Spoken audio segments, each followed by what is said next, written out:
Hello, everyone, and welcome back to the Cactus Patch. I am your host, Glitch Cactus, but you can call me Cactus. And today we have a very special and amazing episode. We are going to be discussing the recently announced LAN Championship Showdown, and who else better than to have talk about this than Falco Flyer. Falco, how are you doing today? Hey Cactus, good afternoon, early evening. I am doing great. It is the coldest day of the year, 9 days in, but like it's legit. I think the coldest day we've had all winter. Um, it was like 5 degrees when I woke up, and I, in true Falco form, still got a large iced coffee from Panera, even though it's 5 degrees out. So it Yeah. Can't go wrong you with a know cold coffee, like honestly. No, it's part of my routine. I'm in the Panera Sip Club, so I get like you get a free drink every 2 hours if you wanted. So every morning it's like on my way to work. Yeah, Um just stop I in. always stop at Panera. Absolutely. Oh yeah. Like my dad will do the same for one of like our local gas stations. He's like one of the rewards members and he Mhm. always gets an unsweet iced tea with 2 packets of Splenda. But my kryptonite is a large iced coffee, no cream, no sugar. Fill the large cup up with ice and then the rest with just the cold brew. And I will do that every single day that I possibly can. I can't say I blame you. I'm one of those people like I will also like it'll be a hot day in the summer. I'll still like sometimes crave a hot chocolate and just get a hot chocolate. Oh yeah, I'll I be don't blame you. melting, but hey, you can't go wrong. No, no, it's always a solid choice. So for those who maybe don't know who you are somehow, some way, why don't you give us a little bit of introduction, who you are, what you do, things like that. Sure, yeah. So my name is Falco. I have been in the Splatoon scene since about 2017, pretty much right at the start of Splatoon 2. I started streaming on Twitch before Splatoon 2 came out, but when Splatoon 2 was released, I kind of put my main focus onto there. It's kind of funny, right when the game came out, like I pre-ordered it because there really weren't a ton of games you could get on the Switch in Hmm. summer of 2017. There just wasn't Yeah. a lot out there, and this Splatoon franchise was a game. It was a game I was definitely interested in, but Splatoon 1 came out my last year of college, and I just like didn't have time to find new hobbies and interests. Yeah. Like I was focusing on graduation and studying and all that. So I waited till the sequel Splatoon 2 came out and um really have been streaming it consistently from the beginning of 2018 onward, right up until the end of this year. I don't really plan on streaming much this year, just for priorities and different interests and whatnot. But I've kind of done almost everything you can do in the Splatoon scene. I've competed with a team. I've, been a pretty consistent streamer. I've even TO'd a tournament series. I've commentated. I've produced some streams myself. So I just kind of like to dip my toes in really every area of the Splatoon scene that I possibly can. And it's been a lot of fun. And it's what I've been doing for what the last 7 years now, which is absolutely wild. It's crazy to think how long like Splatoon has really come for. To think that this year is the 10-year anniversary. I don't know how to feel about that. Oh my gosh, I know, and it's like I know it was the Wii U, but it's I it's just like it's crazy. Time has flown by so fast, especially in the Splatoon world. So, Yeah. thinking about how it's been 10 years since the IP has been created is wild to think about. Oh, for sure. And like to so when we saw Splatoon 3, how like Nintendo's kind of making it so like the character kind of grows up with the player. So like they're like slightly taller, they have slightly better physique features. It's like wow, like Yeah. they're making this like a series you grow up with, and like I'm waiting Splatoon 4. It's like will be those like angsty teenage early adult years. I know. Well, I go back and I look at footage from like Splatoon 1 and even Splatoon 2, and it just feels like the beta version of our current game. Yeah. Where like you can definitely tell it's evolved and it's like I don't know, it's not like I'll say like the Pokemon franchise where you can Hmm. tell they're very much like different types of games. It's like no, this one just always feels like legit the next iteration of the game. Like they've polished the game some more. So yeah, it's cool that we've grown up with it. You're right, exactly. Yeah, and considering, soon the Switch 2 will probably its way, make its announcement. It's only time will tell what will be next for Splatoon 4. I do kind of want to pick your story a little bit, right? A little more about you. So what kind of drew you to um competitive with Splatoon? I know you said like you got into Splatoon in general because back then there wasn't a lot of, games came out, and I 100% right there with you. Like my choices was between Splatoon and ARMS, and luckily I got persuaded the right way. Yeah, I think there was one Nintendo ARMS tournament or something, and Yeah. then I'm pretty sure that was it. Thankfully, Splatoon has had a few more official sponsored tournaments. But Yeah. um, yeah, so really into comp. It's kind of interesting because I knew of the scene, but didn't really know much about it because Hmm. all I would do really is just kind of play by myself, Yeah. and I didn't really have people to play with, and I honestly didn't seek out people to play with either, to be honest, because I know a lot of people, if they're trying to figure out like how can I play with others on like playing Splatoon, they'll always like look for Twitch streamers who are playing with viewers or something, and I Yeah. really didn't even do that much.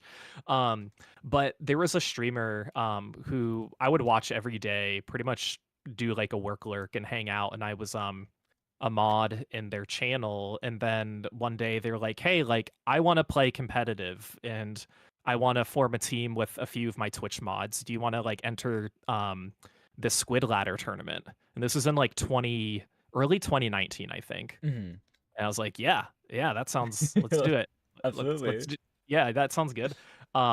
So it was me, Snowpoke, DGG, and another streamer than Zombalina. We kind of played together. Our team was called Octarian Rhapsody, I love that. I'm and all for yeah, it. I think we played in like 2 or 3 tournaments, and we all come from like the solo queue world, so we did not know how to play with each other. I think one night we tried to have an overcooked, like we played overcooked together to try and like do some team bonding, but that didn't Yeah. help or anything. So that's really how I like got into the competitive community. But I would say what really immersed me was commentating, Hmm. and that's because Snowpoke also she was running a tournament series called Ink Theory, Okay. and it was a really well put on tournament that was like an open invite, had a lot of different teams, a lot of different players, and there were quite a few editions of it, and they'd always get like between 40 and 60 teams. um, and that was really my first experience with even watching a competitive Splatoon tournament, even like before La Wink. So I kind of helped her with that. I made like she had a dashboard that would kind of update some of the overlays, so I did that and also commentated with her. Um, and then I figured out, I was like, you know what, I like this. This is a lot of fun, and I feel like I could do this for more tournaments. And I think what helps with that too is like since I already kind of was used to streaming, Hmm. used to I'll say like entertaining in that way. It wasn't that difficult, but what the I will tell you, and you probably know this too from experience, Cactus, the Yeah. first time you ever commentate Splatoon it's terrifying. Yeah. Like, and it's like you will do bad. Yeah. Like No, relative 100%. to where you grow, and you being like plural everybody, Hmm. so it's crazy to think about that too. But um between commentating tournaments and assisting with some of the production on other tournaments is really how I got my foot in the door for a lot of other opportunities I've had, and it's definitely been so much fun. Yeah, no, absolutely. I still remember, I think the first time I ever did commentary obviously was through Splatoon tourney. I still remember the tweet you put out, and like I was like refreshing your Twitter page for like sometimes waiting because you said you're gonna announce like the server for it. Like it's soon. I know it. Was It's it was coming. it for Ludi tonight? Was that your first? Yeah. Yep. Oh, nice. Ludi Yeah. tonight was my breakthrough for commentary, and I remember my first ever commentary was a Ludi set, and I think I was paired with oh wow, my mind's blanking on their name. I know that I still have it saved on YouTube, like the VOD of it, because I'd like to go back sometimes and watch like Right. how bad I was Yeah, yeah. just to see. Um, but yeah, everyone starts somewhere, and it's a fun moment to like relive. Just be like, yeah, That's how it used to be back then. Even also like It's game wise it's hard too. to watch though. Like Yeah, yeah. it's one of those things you definitely should have. And actually, I did something very similar to one of my streams where I the very first time I ever streamed Splatoon back in 2017, I Mhm. saved that VOD.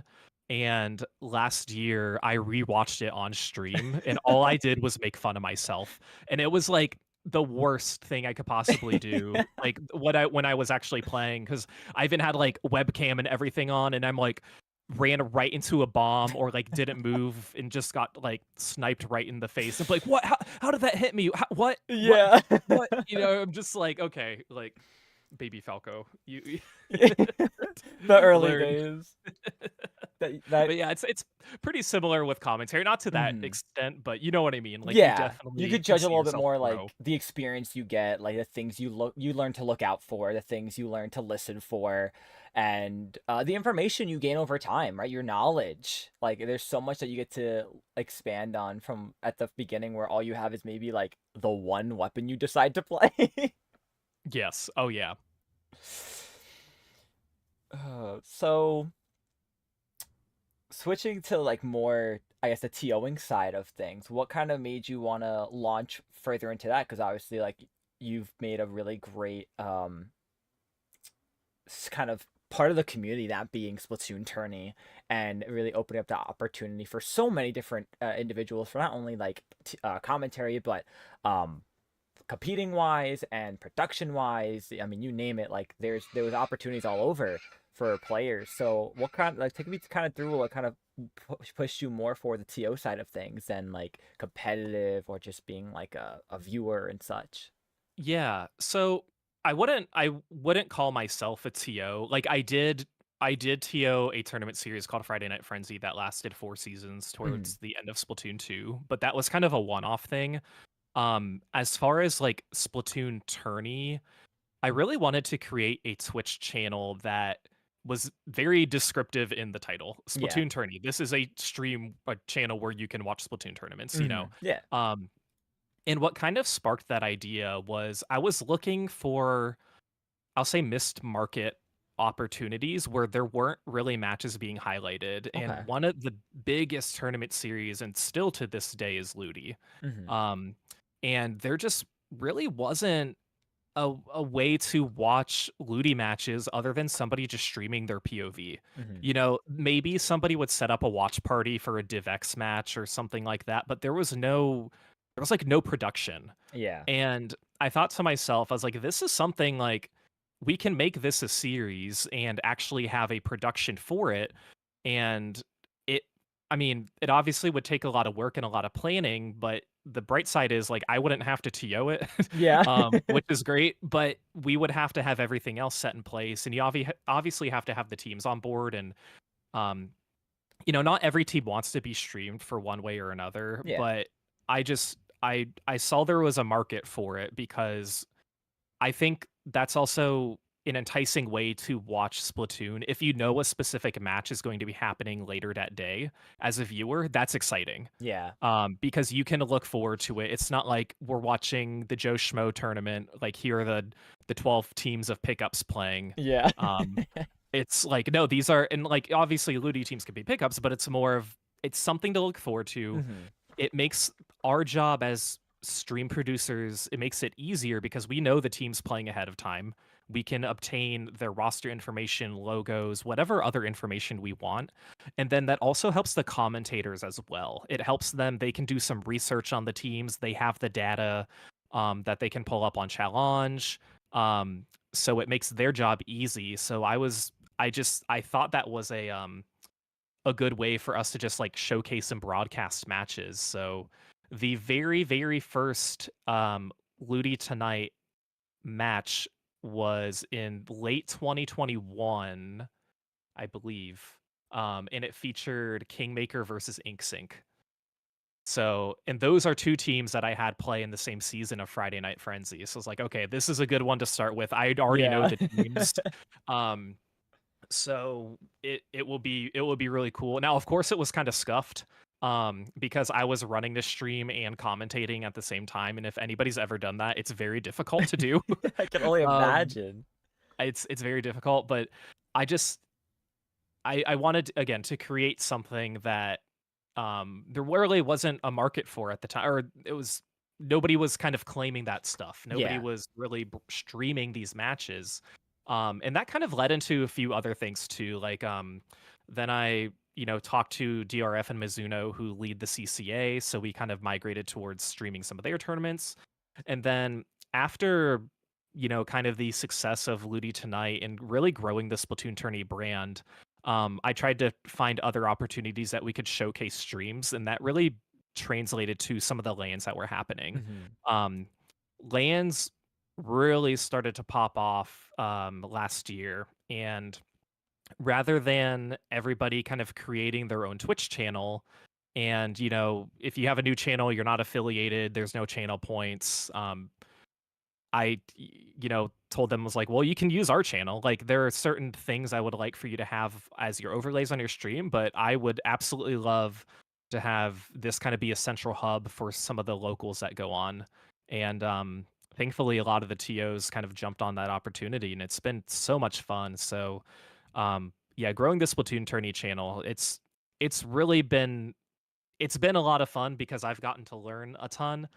And since we're not really creating our own tournaments other than this one that we're announced that we Yeah. announced, this is kind of um this is kind of what we're known for. We're just kind of showcasing all the best action that you can see in the Splatoon scene. Yeah, and I mean it's so amazing to see how much it's grown because like for some people don't realize like it used to be just one channel, and because of how much it's been able to spark up, and with lands popping up like you said last year, sometimes you're having 2 to 3 different locals at the same time during the same weekend. So you're looking at Splatoon Tourney 2, 3, 4, plenty of opportunities for all these land locals to have their time to shine. Um, and get put out there. And that's something I really like about it as well. Like you mentioned, like being able to look forward to is also those teams, right? There was a lot of players that got to cheer for certain teams, whether that was the name they liked of it, whether there was the players on it, the weapons even. I think there was like a team like had Hydra in their name and they always played a Hydra. Like just little Yeah. things like that. It allowed for these players to shine on through, people to claim favorites for teams because that's something that um, you know, is missing a lot of the time is that opportunity to have those teams to cheer for throughout competitive Splatoon. Right. Exactly. And like lands are so unique in that regards too. Just because, well, it's one, I've never TO'd a LAN, but I can imagine there's a lot of work that goes into it. Mm. And then it's even more difficult to get a fully pledged like Splatoon team to show up to a LAN, especially one that's not a major like Riptide, LTC, Yeah. anything like that. Like to have your locals um have those players is really important. It's so amazing when we're able to see that, and really props to anybody who's been able to go to a local. I know people like have flown to some of these regionals. Yeah. So um it's, I mean, not that everybody is able or can do that, but more of it's so great that we're seeing so much support for them. Yeah, absolutely. I mean, and it's cool to see a lot of them, like a lot of these locals that are getting so much traction. Like I know with Pepe Sunset Surge, the amount of players that live like all over the country and then fly down for that one weekend, even though I think it's only on one day. But we've had similar with like on the other end of the country, like with Metro Inc.'s Big Dapple, right? I think we've had Dude show up just for Big Dapple, not Gridlock, which is the 2 day. So Mhm. it's incredible to see these players like want to attend these events from wherever they come from, for something they love, and that's incredible. Yeah, it's really cool to see, and especially when if their friends live close by and Hmm. you can all go together, that makes it so much more fun. I've been to one local. There was one in Columbus, Ohio, and it was organized by Chino, Inc. 95's Chino, Oh yes. and who is absolutely amazing. He does so much for the Splatoon scene. He like goes way out of his way to make sure everybody has a good time because he's the one who kind of set up all the table turf IRL stuff Yes, at yes. LTC and Riptide, and then he even organized a shuttle at LTC, and he gave us all goodie bags for taking his shuttle. We're like, you're doing us a favor, and you're giving us goodie bags. Like, how you're amazing. So yeah, he's put on a tournament, and he still works with a few other people to put on some locals in Columbus. Those are more friendlies though; they're not really Mhm. competitive tournaments. But yeah, there's a lot that are kind of scattered around the U.S., which is awesome. Yeah. No, absolutely. And speaking of lands, what was your first ever land that you went to? Yeah, my first ever LAN that I went to was Riptide 2021. I was going to go to Riptide 2020 that got canceled. Hmm. I was disappointed, but obviously, understanding. Yeah. And so 2021 built up the hype, and I didn't know many people in the Splatoon community. Like I knew names, but Hmm. I had never met another Splatoon player IRL other than somebody who I knew who lived like an hour away from me. Um, Yeah. but for Riptide, it's in Sandusky, Ohio. I live in Southern Ohio, so it's only a 3 hour drive for me. So I was like, I'm gonna go. Like I Yeah. have to go. And I I even like since I didn't really want to I didn't know anybody and I didn't want to just like randomly room with anybody. I literally got a room for myself because I was like, I don't know, like if I need a place to just kind of relax and not talk to people, I want to go here. Yeah. And then I only stayed for 2 days because I live close enough that I could drive. So like I drove up Friday, left on Sunday. Hmm. And so I played at Riptide 2021. I was talking to a few people online because this was right when Spawn Point, the Splatoon Twitch stream team, came about. So Carrot reached out to me and she asked if I wanted to play with her. And we had KO and then Dynamite Central. And that was the first time I'd ever met Dynamite. I knew KO as a member of Symphony. Hmm. He played for Symphony. So I knew two of the three players I played with. Um, but really getting to meet everybody was so cool because like I knew names, I knew Pop Gun, I knew K-Bot, but I've Yeah. obviously never like interacted with them or maybe had exchanged a few DMs or was in like a group chat or you know what, but I had never like really interacted with anybody in the Splatoon scene at that time. And when you do it for the first time, it's surreal. Hmm. It is so crazy and so cool, and it was one of the best weekends I think I've had in my life. So it was really good. And, future Riptides after that, I had more of my friends go. The next year, like the only Splatoon team other than the one I played in like two tournaments with in 2019, but like my first real Splatoon team, we all played together, Bitterling, at Riptide 2022. And so that was cool because I got to meet, most of them for the first time in person. And um you catch the land bug, and not an Yeah. illness, but an addiction of like I need to go to Yeah. LTC, I need to go to Riptide. Like you get the land bug, and I definitely caught it because I've been to every Riptide and every LTC that has happened. So no Genesis, unfortunately, that was just a little too difficult to pull off. But Hmm. I I don't regret going to any of them because I've had a blast. Yeah, I'm right there with you. I'm not sure if it was 2021 or 2022 Riptide that was my first, but I remember I had like just recently got into comp and like for a couple months at that point. And when I went, I had made it my goal to do two really weird things. First one, get a picture with everyone that was commentating the event.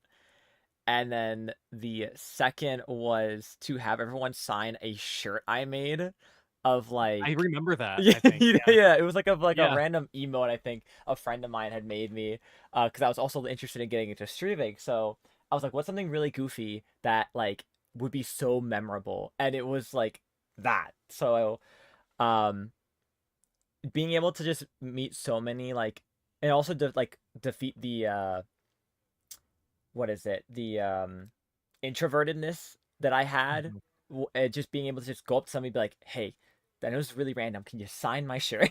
Or if And the I, thing is, like, that's not like that's not unexpected at a LAN, and that's what I Yeah. love. Where like, yeah, you can be awkward, but you're probably not going to be by default. Yeah. Um, so it's like the bar is pretty low for that, and I think that's like comforting for a lot of people too. Mhm. So there's like nothing. I mean, obviously there's things that can be weird at a LAN, but what we would do in our day-to-day life you probably wouldn't do at a LAN, but at a LAN it's perfectly normal, and I that a lot of people probably find comfort in that. Yeah.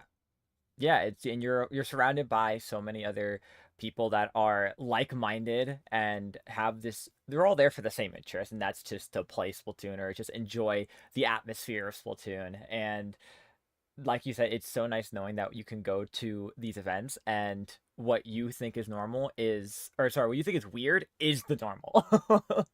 Right, exactly. So what sparked the idea of this LAN championship showdown for you? So I had already been in communication with a lot of the local TOs just from broadcasting their tournaments. Mhm. I've pretty much talked to a lot of the TOs just kind of and what their needs are to be streamed on Splatoon Tourney, or like they need the stream key. Basically, I had the connections all set up. Yeah. Um and it was an idea. I don't think I was the first person to ever like think about it, but I think everyone just kind of not everybody, but there are a lot of people who are like, "Oh, like it would be really cool if we could somehow like cross our lands together or do something where we're integrated." Or I know there was an idea, I think, with like a LAN on the West Coast, their winners were going to take on the winners of a LAN on the East Coast or something like that. Mhm. And I thought, and again, this isn't me like independently thinking. I've definitely bounced ideas off of people, and I know Saf is one of those people because she's like my right hand woman for all things Splatoon tourney. Yeah. But more of like, what if like we could have a tournament where the winners face off against each other, or like a, a tournament of champions essentially for some of these lands. And it kind of sat in the back burner for a little bit. It was something that there obviously needs to be a lot of coordination to happen with that, but I started reaching out to some of the TOs who I was interested in having.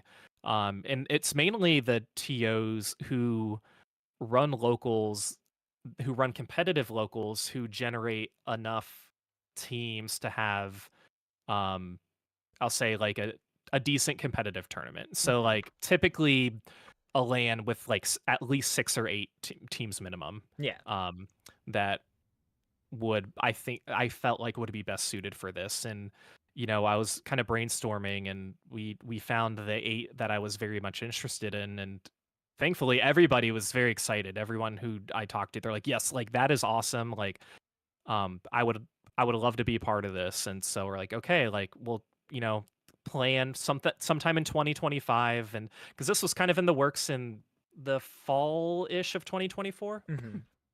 And I just knew, like, I had a newborn. I couldn't pull off anything Yeah. at this time. Had to I take was some like, time. this will be a next year thing, and that way it can kind of be a fresh start on the new year." And um yeah, there's definitely a lot of coordination that has to happen, and a lot of work for the TOs of those tournaments. Like, I Mhm. know I'm getting credit for this, but really it's like the 8 tournaments and their TOs are absolutely amazing for all the work that they do, and even for making this happen. Because ideally I wanted to run this event in like April or May, Mhm. with the stipulation that everybody would run a qualifier anywhere from January through early April. Mhm. And that's exactly what we're doing. That's exactly what all the TOs are doing, which is great. So I figured 8 was a very comfortable number to do a double elimination tournament. I didn't want to have that number up in the air, even though there might be some other tournaments who I'll say could be good contenders for this. I just kind Mhm. of wanted a nice, easy number to work with. Yeah, that's fair. And to have a very structured tournament, like, okay, double elimination. That's 8-team double elimination. There we go. Um, Obviously a 1-day event at that too. And um we knew the teams who were qualifying. Well, we figured that they're going to be like competitive with each other. They're obviously going to be very strong players if they win their qualifier. So Yeah. it hopefully hypes up for some really good matches, and that's kind of really how it came about. The idea, just thinking like, hey, we can do this. Yeah. We can pull this off. Um, Now, I'm obviously not doing everything. We have JPEG who's working on the production and the overlays for it, who's doing a fantastic job. He's been sending me samples, and we've been discussing a few things, and it's looking really good. And it's I think of this tournament in particular is going to be very different than any tournament that the Splatoon scene has seen, just to be Hmm. quite honest. Yeah. So I'm really looking forward to showcasing what we can do. Yeah, I as someone who's both going to be competing for trying to represent, the East Coast with from Big Dapple, if I'm able to succeed that far. Second twice, we'll get there. um, but it's definitely something I've also like thought of in the past myself because like it was when Sunset Surge was starting to boom. It's when Metro Inc. and McDapple were booming. You had SoCali pop up, and now you have all these other lands popping up all over Gatorland, Chai Shoals, Booyah Bay. Now recently, we've had H-Town Splashdown. We've had I think there's like a Canadian land that's happening more now. You have so it just lands all over the place, and it's like Right. so cool to see. And it's like, what would be the way to get these teams to be able to compete? And I feel like you taking the opportunity to try to push for it has really shown like this is the right path. This is how this can happen, and there's no more like debate just in general of like having everyone to fly down for a LAN or like a major made up of players from that region, that area of the country, to represent. Like I know when Gridlock, I think 2024 happened, you had like West Coast versus East Coast, because there were some players that came down from Cali in that Right. region to represent. So that was really fun. That was really cool to see. Um, so this is like, yeah, this is unprecedented territory, and that's what's a really cool opportunity for it to show what it can be. Um, and everyone's gonna pop out that to represent. I would be shocked if they don't. I mean, this is incredible. This is Well, something that's gonna be entertaining the whole step of the way. And even for maybe like those teams too, right? There's a lot of storylines that are gonna be able to be made, which is gonna be so much fun. yeah, and one of my favorite things ever since we released the trailer, which by the way, Pepe, the one of the TOs for Sunset Surge, absolutely It phenomenal was beautiful. animation designer, created that trailer. Like it is so good. It got a lot more traction than I thought it would, but seeing all of the comments, all the quote reposts and everything of people who are like, "Oh, like I need to try and go to this land." Like it's sparking interest for these lands. I legit think that in this year, every single LAN, all 8 of these qualifiers will have more team entries than they did last year Yeah. because of this too, which is fantastic because like I mean that means nothing for me obviously. I'm not one of the TOs, but like I love that it is at least helping the TOs running their tournaments. It's creating maybe a spark of interest in our scene. Like Hmm. it's just it's rewarding to see that. Or like I think like even like Stormy, like he's like, "Oh, now it's on. Like we got to play for Yeah. real now." So like hyping it up. Hyping Yes. it up Yeah. is so fun, and I'm really glad a lot of people are expressing interest in going to some of these lanes, especially some people who have never gone to any before, or Hmm. some high level players who have never gone and, want to form a team to win one of their lands. And it's really cool. And I don't think the championship showdown will be like the evolution, like the next thing that we always do. It's just really a way for these tournaments to kind of interact with each other. Yeah. Obviously, if it's successful, I would love to have future editions, but I don't want it to be like, hey, this is the next step because I said so or anything Yeah. like that. So I want the interest to be organic, and thankfully it definitely has been. So um that in itself has been very rewarding so far. considering that, like you mentioned before, eight was a nice good number, especially with the lands that we have currently popped up, or the locals that are popped up.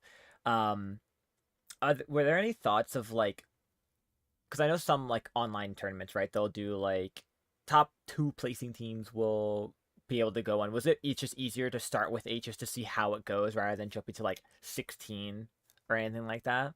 Yeah, because I wanted it to be just one winner from every LAN, Yeah, and makes I wanted sense. it to be LAN exclusive. Because Hmm. there are other tournaments, even like right now, Proving Grounds is now, they have the winners of tournaments that have happened. Like I just wanted to kind of explore new territories. Yeah. I didn't. My goal wasn't to create like a tournament of champions, but I'm essentially doing that for LANs, but just because that's legit never been done before in the Splatoon scene. So, and I knew I had a better grasp at that because I'd already been in connection with some of the TOs, and um they would they would get more out of it as well rather Hmm. than anybody running an online tournament. I didn't feel like that was really my domain, my area of expertise anyways. So, Hmm. Yeah, that's I fair. tried to keep that network pretty small with the locals. Yeah, it gives a lot more shining opportunity, especially with individual locals showing that it does for like other people to see that hey, like there might be a local that's somewhat close or inspired. This might inspire people to be like, I want to make a land for my state now if it doesn't have one. Because locals are popping up more, and the more love we get to show each individual one, or all of them as a whole, right? This is a great opportunity to show like here are these main eight. Like, who knows? You could be next if this happens again in the future. Um, and that's something I feel a lot of people will love to aim for, especially as the community gets older, right? A lot more people are um, taking charge more and realizing that, like, especially Dio with H-Town Splashdown, like for the longest time think they were trying to get something going, and it finally took off, and it's showing great effort. It's really exploded to something amazing. Yeah, and I think too, when more tournaments are coming up, you have more people to talk to as far as like, hey, how can I do this? Like you can Yeah. network more too. So if you see other people doing it, it really, sparks the idea of like, hey, like I can do this. I can do this too. So it really has been kind of like a a a ball rolling downhill, in a good way, obviously, Yeah. to kind of create some of these lands. And again, I've never done it myself. I don't want to speak on behalf of anybody for how difficult or easy it is, but it's becoming more accessible for people because they have more people to reach out to. Yeah. Yeah, I'll never forget, like, from personal experience, the first ever Big Dapple compared to the second. Like, I think when I had Andy, Pico, and Law on the podcast talking about just Metro Inc. and everything, all the Big Dapples, just like starting off and how the tournament of the first one had to end up like having the finals done online because so much went wrong to then the That'll did the second same one. thing. You're not Yeah. alone. They did the same thing. It was just so cool seeing everyone realize like for the first time like stuff will go wrong and stuff will be you know not okay, but then you run the second one and it's like wow, we finished like on time, what is Right. happening? Yeah. How did we do this? So obviously the main thing that's been announced so far, right, is the fact that this is happening. And each LAN, each local is having their own respective like trailers come out, like and announcements. I know Chai Shoals announced theirs. I think Booyah Bay had, and Sunset Surge, they had their respective Twitter accounts post that they're having one of their events to be a qualifier eventually. I believe Big Dapple's their upcoming Big Apple 6 is not the qualifier. So for those wondering if it was who live in like the East Coast area, this one is not the qualifier. But it will be happening soon. Um, when do you think the next announcement will most likely come out for things like maybe commentators?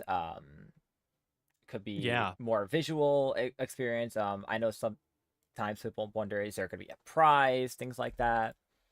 Right. Well, the next thing that we want to kind of have lumped into one post would be the dates of all the qualifiers. Okay, yeah, Um, we're still working on getting all those finalized, so we're not going to really announce anything until it is finalized. And Yeah. of course, anybody can go to their respective locals Blue Sky Twitter account and see if they have announced theirs, because like I'm not forbidding them from doing that, obviously. Yeah. But once I know that every qualifier has been scheduled officially, then we will have like another post regarding that. Yeah, as far as other production related matters, there's really nothing that we are announcing quite yet. Yeah, makes sense. Um, or regarding a prize pool, yeah, there's really nothing that we're gonna say right now. But obviously, we might post about things a little bit later on. Awesome. Cool. Do you personally have any expectations for this event? So, I will, would love it to run on time and without a without any hiccups. But again, I thankfully I'm gonna have some help TOing the event. I Okay, nice. I have two people who are going to be helping kind of, actually be like the legit quote unquote help desk TO people. So that's Mm. I'm glad we have that. As far as expectations, not really. I think what's nice is that every team who is playing, in theory, they should know how Splatoon tournaments work, because Yeah. they are good Splatoon players. So I'm not concerned from like the technical side of things from any of the teams or players.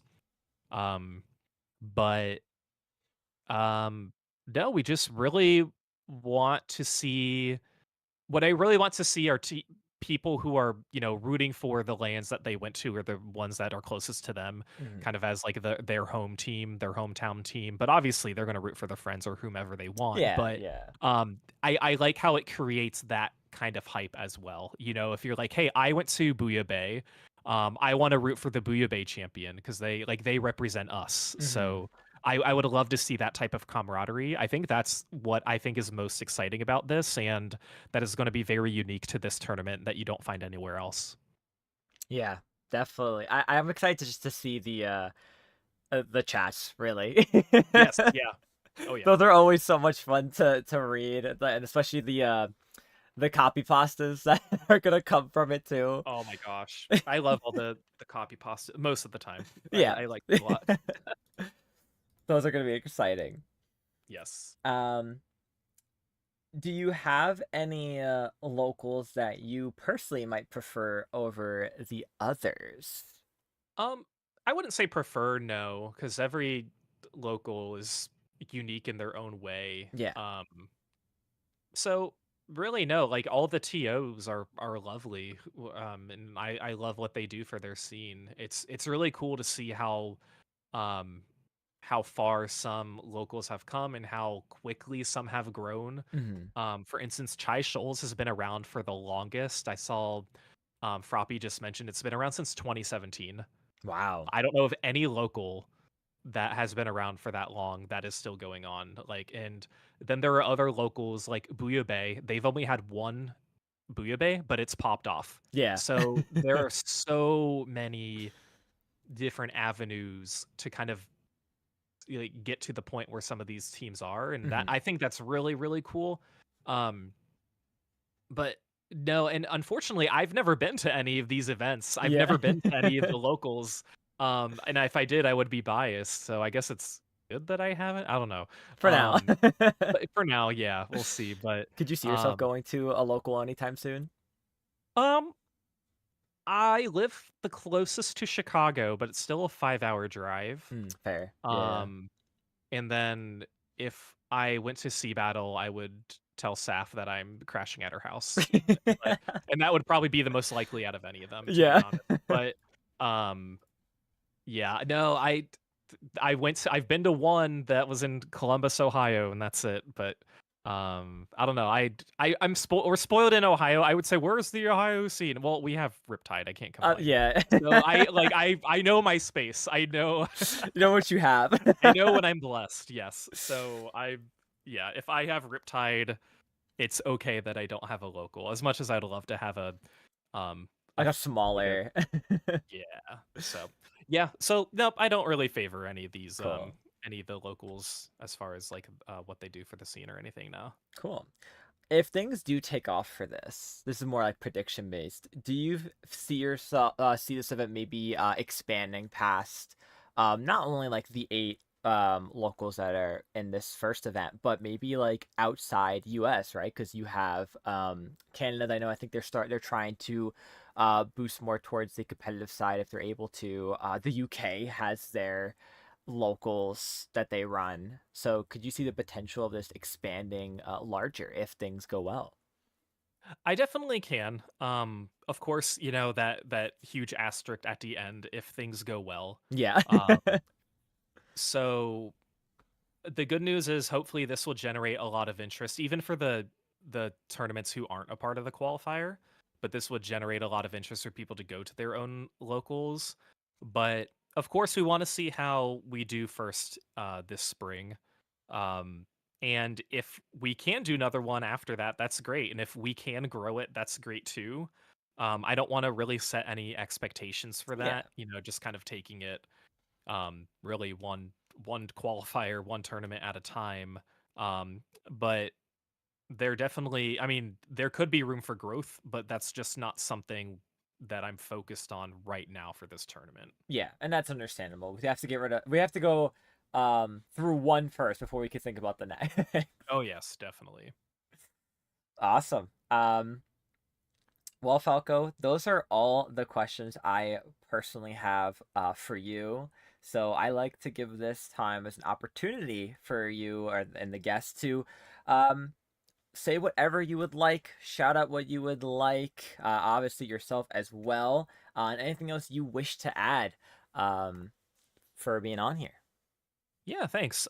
So regarding the championship showdown, again, this really could not be done without all the TOs for their involvement as well and being excited about the qualifiers. You know, I'm the person who kind of put the pieces to the puzzle together a little bit, but there's so much help other than like that I've had to kind of to really bring to you what I think will be one of the most enticing viewing experiences as a viewer if you're watching it online, or obviously as a participant if you're competing at one of these locals. So soon enough, we're going to be posting kind of like the official eligibility rules and everything. Like, you know, the case of like, okay, what if I go to two locals and I win both of them? So Mhm. I'm gonna have like a document that, you know, kind of talks about eligibility and rules and stuff like that. Cause there's definitely going to be people who have questions.